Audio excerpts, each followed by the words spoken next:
Yeah. Okay, that's all right.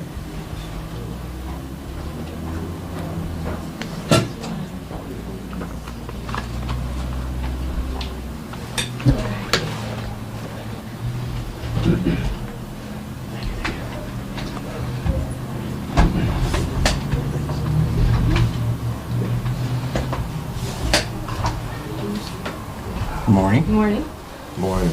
Morning, everyone. Morning. Move you guys off if I put that on.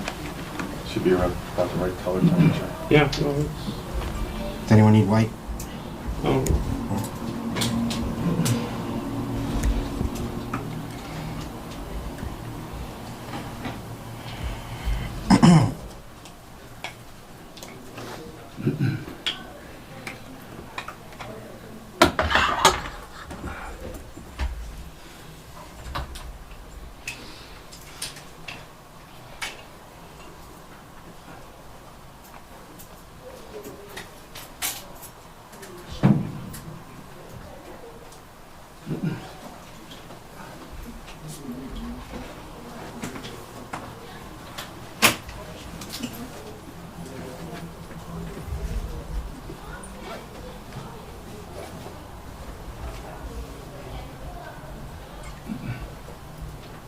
All good.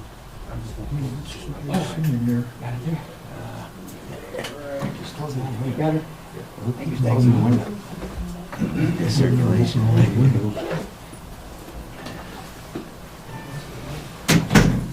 want to correct it? are you ready, Kenny? I think so. Sorry, guys. Let me do it. It's tricky. I'm just gonna crack this window.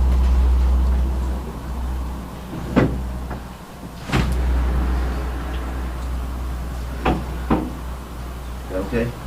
Yes, sir. Thank you. We're ready whenever you're. What did you say? I'm Mary, but I'll be back, okay?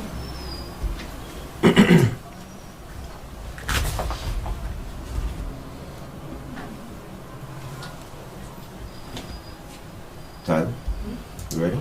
Yes. Welcome. Welcome and thank you for coming out. We are here today to announce the City of East Cleveland collaboration with the Ohio State Highway Patrol. First, I will have a few remarks. Then I will bring up the State Highway Patrol to have a few words, and we will end with questions and answers.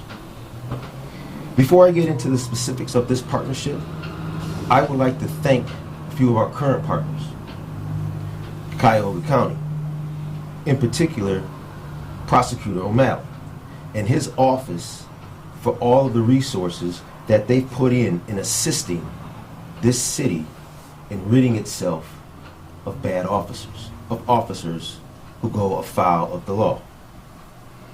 I would also like to acknowledge our new chief, Brian Gearhart, who was born and raised in this great city, is a 27-year veteran of the police department and has a spotless record. Chief Gearhart is tasked with rebuilding our ranks and restoring trust in the public.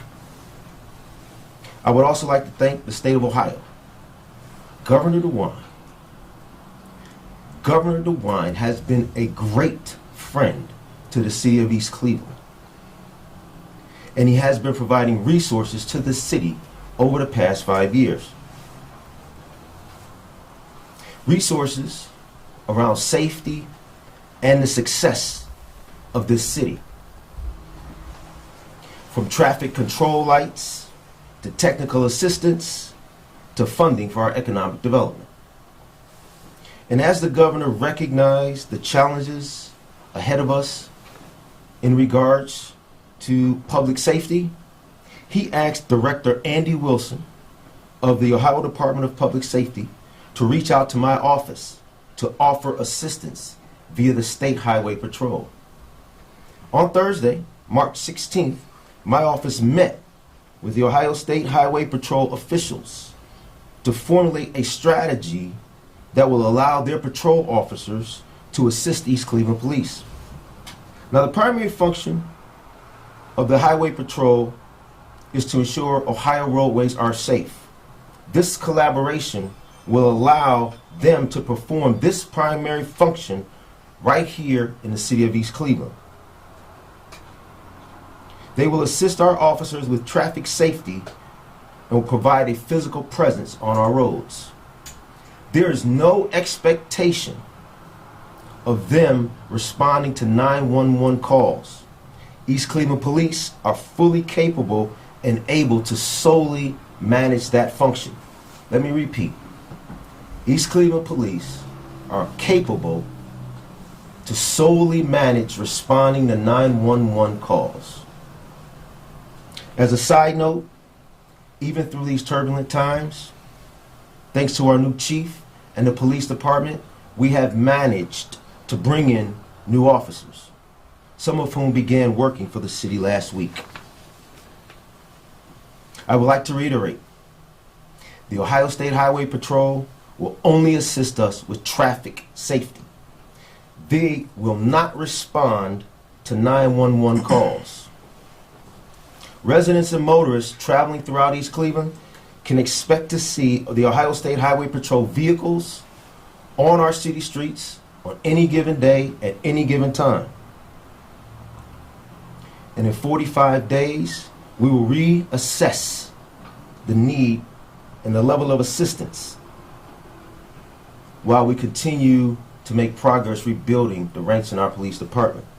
Again, I would like to thank Governor DeWine, County Executive Chris Romaine, our County Councilwoman Cheryl Stevens, County Prosecutor O'Malley, the Ohio Department of Public Safety Director Andy Wilson, and the Ohio State Highway Patrol. I would now like to bring in Sergeant Santiago of the Ohio State Highway Patrol for a few words. Thank you, Mr. Mayor. Thank you, everyone, for being here. The city of East Cleveland, the East Cleveland Police Department, and the Ohio State Highway Patrol are in fact collaborating to improve traffic safety throughout the city. Since 2020, there have been 643 crashes throughout the city. Of those, 201 were injury crashes. 32 of those resulted in serious injury or death. During that time, 43 individuals were injured or killed, and nearly 60% of them were not wearing an available safety belt. So to combat these issues, the patrol will assist by conducting increased patrols and targeted enforcement starting today through at least May 1st. This initiative will be data-driven and focus on crash-causing violations in areas identified statistically as showing the highest number of crashes. Forgive me.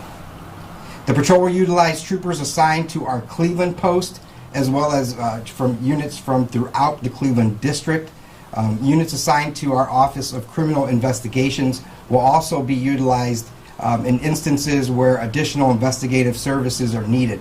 As the mayor said, the residents can expect to see increased presence of troopers and on any given day, at any given time, providing meaningful traffic safety enforcement. This collaboration is the latest initiative that is coordinated in partnership with the governor's office. In recent years, Governor DeWine has directed the Ohio State Highway Patrol and the Ohio Department of Public Safety to provide resources to local agencies for these types of multi-agency operations upon request by local officials. Similar initiatives have throughout the state have proven to be effective because of the teamwork, the coordinated mutual efforts and support between the patrol and the collaborating agencies. So again, through these collaborations, everyone can collectively focus on our shared mission of improving traffic safety and keeping our communities safe. Mr. Mayor? Excellent. So now we'll take any questions, comments you may have. Can you provide an example of where these increased patrols will be, or will it be everywhere? Is it like certain intersections? So what we have is during that process of planning, areas such as US 20 and Euclid Avenue, US 6 and Superior and Noble Avenue. Some of those areas where our statistical analysis unit was able to look at some of that data to see exactly where they were seeing a high concentration of crashes. Those aren't going to be the only areas that we obviously are patrolling. A lot of that is going to depend on the type of crash-causing violation that we're trying to have an effect on. Some of the times, if we're looking for impaired driving, that may require us to do things at different times of the day. So a lot of that, like I said before, is going to be data-driven.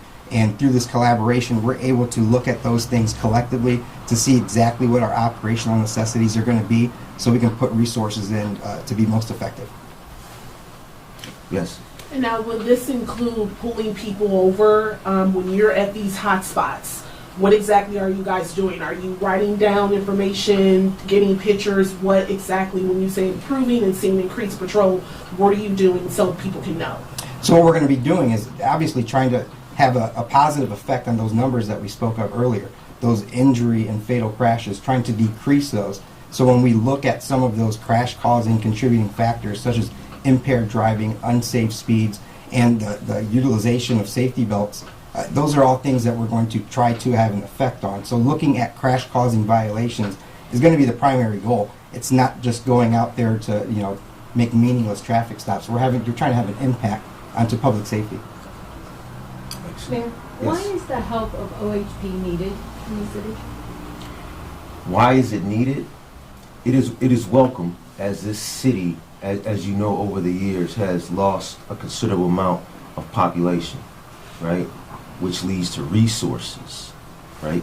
And given the assistance from the county prosecutor in helping our new chief rid the department of those who violate the law, right? Bringing in roadway safety, right, will allow our police officers to do what they do best, and that is respond to 911 calls, as we're hearing now, right, as they continue to recruit and bring in new officers. So it's a staffing issue. Your guys, ladies and guys, need to respond to 911, and a lot of times responding to those emergency calls, the traffic falls by the wayside. I wouldn't necessarily say falls by the wayside, but it could use a boost, if you will. How many officers were just brought in, and Sergeant, how many state troopers are going to be patrolling, and are you back to staffing levels before the incident, before everything happened? I'll let the chief. We just hired 3 new officers last Monday. We have enough people on the road right now to cover all the calls for service. And Sergeant, how many? The amount of troopers is going to depend on exactly what it is we're trying to affect that day or any given time. So there may be times where we have a larger saturation presence if we're doing something like impaired driving, enforcement. If we're doing something that's more speed enforcement or looking at other crash-causing violations that might not require the same amount of manpower. Again, a lot of that's going to be data-driven and looking at what the operational needs and necessities are along with the East Cleveland Police Department. Are you handling this like mutual aid, where you take direction from East Cleveland Police, or are you guys your own entity doing just your job? We're handling this as a collaboration. So everything we do is going to be in concert with the East Cleveland Police Department and making sure that when we are out there, we're mutually aware of what exactly we're going out and doing. Ultimately, that's affecting traffic safety. We are going to be guided by our own policies and procedures as far as things such as pursuits and responses to resistance. However, everything is done in concert, and this truly is a collaboration just to try to improve traffic safety and make the community safer. So do you write citations as a Ohio State Trooper or as Yes. a East Cleveland police officer? We are going to be writing citations as Ohio State troopers, but hopefully we'll be giving more warnings and just positive interactions as such. Yes. In talking about traffic safety, Chief, a recent pursuit outside the city limits left the baby paralyzed. Okay. Are you all going to be reevaluating your pursuit policy? The pursuit policy has been reevaluated when I took over in August. The incident you're speaking of was not a police pursuit. We did not initiate that. We were called by a citizen that he got hit by this driver first. We merely got behind the car He refused to stop. He didn't, as a matter of fact, when the officers talked to him, he didn't realize we were behind him. That's what he said on the scene. Because you were outside of city limits, so that's not considered a pursuit if you're outside of your city behind another vehicle? No, if they follow another vehicle, it's not a pursuit. It's a pursuit if they're chasing the car, but they weren't actively trying to chase this guy. We did not initiate that traffic stop. We tried to get him to pull over because he just hit somebody. Chief, how many officers do you guys have now? About 30. And Sergeant, is when you make a traffic stop, sometimes that leads to more than just a traffic citation. So is it twofold, the traffic as well as trying to help control crime? When you Absolutely. I think ultimately every traffic stop, could potentially lead to something either more criminal or something that's more humane, where you're just trying to get someone through a difficult situation. Our troopers are very good at looking beyond those stops to try to find out what the root cause of a situation, can be, or if there's an additional criminal element in place. So being able to effectively do that is going to be obviously our primary goal in trying to, again, improve traffic safety, make the community safer, and assist our partners at the East Cleveland Police Department. So Sergeant, will there be people here 24/7? Or is it just like are you just taking certain hours, like during the day? How's that working? So part of the planning was looking at looking at crash data, days of the week, hours where we were seeing a higher concentration of crashes, and then again looking at what contributing circumstance we're trying to affect. So we're not going to be a total presence here 24/7, 7 days a week. We were looking at some of those things operationally as they were necessitated. So you'll see us at any given date, at any given time. We do have some specifics on that we just can't give out, but ultimately it's going to be impactful in not just assisting the East Cleveland Police Department, but in making everyone here feel safe. It's all about, the residents here deserve the same amount and quality, resources and services provided to them. That's what we're here to do, and hopefully they feel that impact in a relatively short period of time. Just to clarify for both the sergeant and the chief, are you all pursuing vehicles outside of city limits under this new collaboration, or what is the current policy? I can speak for the Highway Patrol. We are going to be guided by our own policies and procedures, as I said earlier. At the heart of that policy and procedure is always going to be, do we create an undue risk to the public and to our officers by risking that apprehension? Is it necessary? So at times our policy is pretty strict. It's pretty stringent, and you'll see our troopers do a great job at adhering to that. We do a great job of being transparent in those efforts also. When we get records requests or requests for dash cam, those things come out relatively quick because we know we're guided by very strict guidelines. We adhere to them fairly well, and we're going to continue to do so whether we're in East Cleveland or anywhere else in the state. So that information comes from the Ohio State Patrol or from East Cleveland Police? We are going to be, each agency is going to be guided by their own policies and procedures. So troopers are going to be, we're still going to operate by our own policies and procedures as they pertain to any of our operations. Would you agree traffic stops is a good way to get guns off the streets and people with warrants off the streets? Traffic stops are a great way to do a number of things. Getting guns and removing drugs, absolutely. It's also a great way to simply interact with folks, to try to change behaviors and getting people to be more safe when they're behind the wheel. You'll find at times that there are people going through various other life situations that a trooper, may find themselves, assisting with that they didn't necessarily think they were going to that day. So a traffic stop, each one of those is basically an opportunity. Whether that impact is removing a criminal or assisting someone through a life circumstance, whatever it is, that's what we're looking to do. Okay. I think it's worth reiterating on our side that with the new body cams we bought in last year, it allows for officers to have less interaction with the camera. Cameras have functionality where they cut on automatically, right? And our partners over at the county are tied into the cameras. They have direct access. They have direct access to our body cam system, yes. So in county, you mean the sheriff? County prosecutor office. Okay. No more further questions. I'd like to thank you all. Thank Sergeant, the Ohio State Highway Patrol. I'm going to appreciate this collaboration and look forward to great things. Absolutely.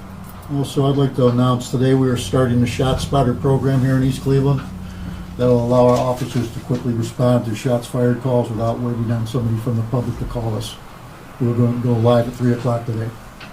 Can you explain that system? What it is, we have sensors mounted throughout the city. I'm not going to give the locations. Shots fired, it's going to be within meters of where it's at. Officers are going to have access to their cruiser.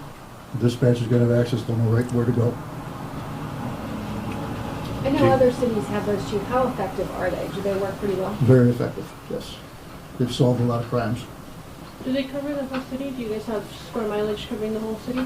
We have about just under 2 miles of it covered. Like I said, I'm not going to give the locations because that would defeat the purpose of it. But they're mounted all over the place. You would not know where they're at. So if you fire a gun, we're going to know where you're at. And then I was at a 5th District meeting recently. Theirs is going up. I think theirs goes live Wednesday or Yeah, this is week it as this well. week? Yeah. Some residents there talked about how the shootings might be right at the border. Mhm. Do you communicate with Cleveland Police Department? I certainly will. I did have communication, I believe it was last year, with the commander of one of the districts. I'll have to reach back out to him so we could share data. How would that work if shot spotter goes off and it's maybe right at the border? Everybody or would be able to something? see it.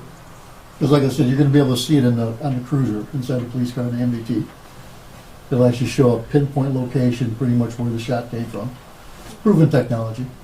I applied for the grant for, I believe it was last year. It just took a while to get everything hooked up. So and I'm guessing the cost is the same, $65,000, $70,000? The grant that I received for it was $149,000.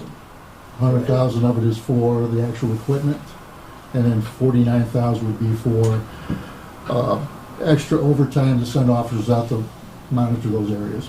And how long of a, like, are you guys on a contract for the year, 2 years? No, it's pretty much paid for now. But like, how long will it be paid for before you need to find more funding for it? I'm not even sure there's going to be any more access for funding because we've already paid for everything up front. If anything comes down the road, we'll know. I could certainly reach out and let you know that. But when the actual grant was written, it was written for the specific program and the use of it. Mr. Mayor, does this make you feel better having the State Patrol and this new technology coming into the city? Absolutely. So as we look to be a modern city, we need the technology that is available and the resources that are available to help create that. I will state that part of the Shot Spotter grant, statistics were used from East Cleveland to help get that grant funded at the state level, right? Statistics that the sergeant talked about, so far as crashes, because it was a time when you would hear guns all over the place, or fireworks all over the place, and they're saying that the Shot Spotter can differentiate between fireworks and gunshots. So I am excited, right? Safety. And we always say safety first.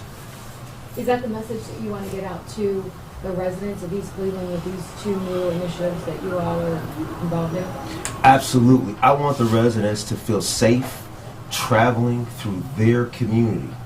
I want residents, or should I say travelers, right, coming through this community to feel safe, especially those who are law-abiding citizens, right?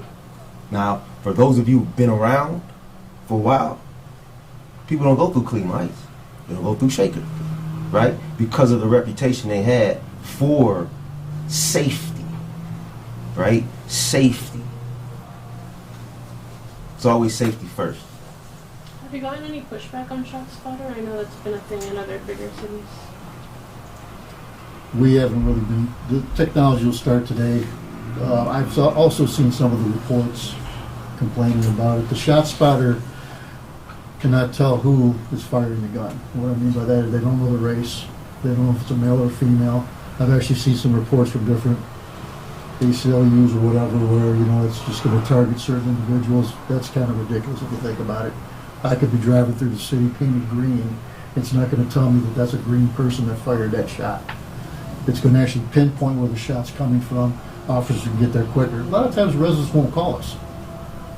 There was one incident, if I'm not mistaken, down in Cleveland where they solved a homicide because of ShotSpotter. I mean, it's technology. Are there any limitations on using ShotSpotter data for, like in a courtroom with prosecutors? I'd have to check on that because I don't have. I know that there's some of it that's not. It's not public record. Some of it because it's a proprietary system. I'd have to go through the company to find it out, but I can get that information for you. If you want to reach back out to me. Okay. Good. Thank you. Again, thank you all. Thank you. Enjoy your day.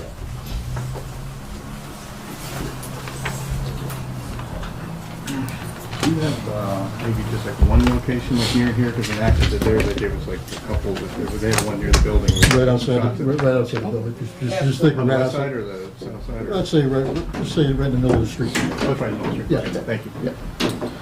The only reason I can't give out the, I don't even know what they all have. The company does though.